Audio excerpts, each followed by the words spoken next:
অনেক বেশি সেই জায়গা থেকে আপনি কতটুকু কাজ করতে পারবেন বলে আশা করছেন এবং নির্বাচন নিয়ে কোনো আপনার শঙ্কা আছে কিনা?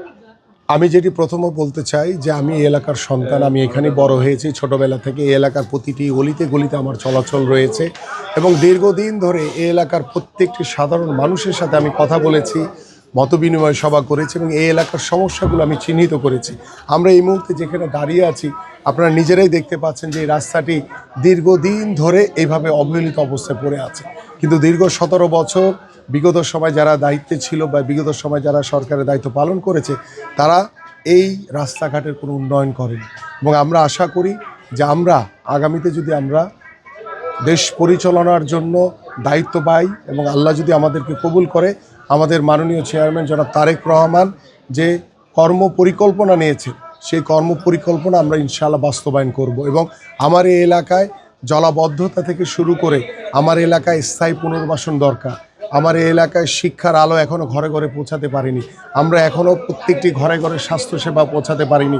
সবচেয়ে বড় বিষয় যে আমরা একটি মানবিকতার একটা সমাজ গড়তে চাই।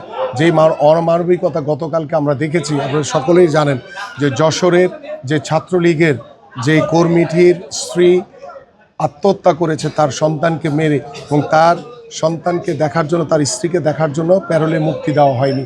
আমরা এই অমানবিকতা আর কোনোদিন দেখতে চাই না।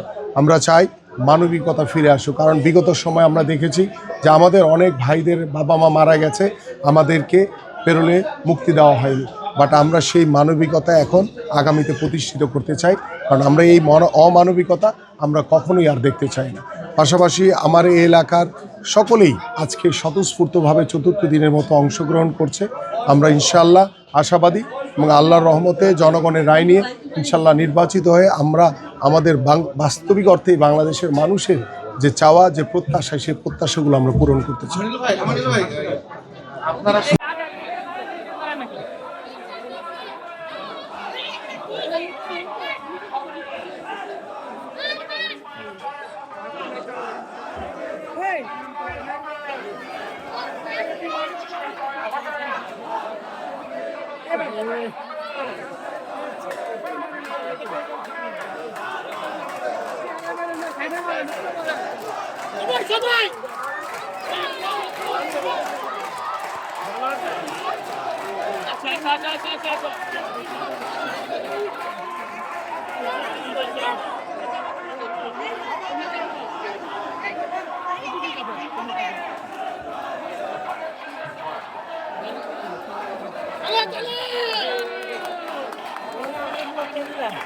अरे भाई मोड़ अच्छा भाई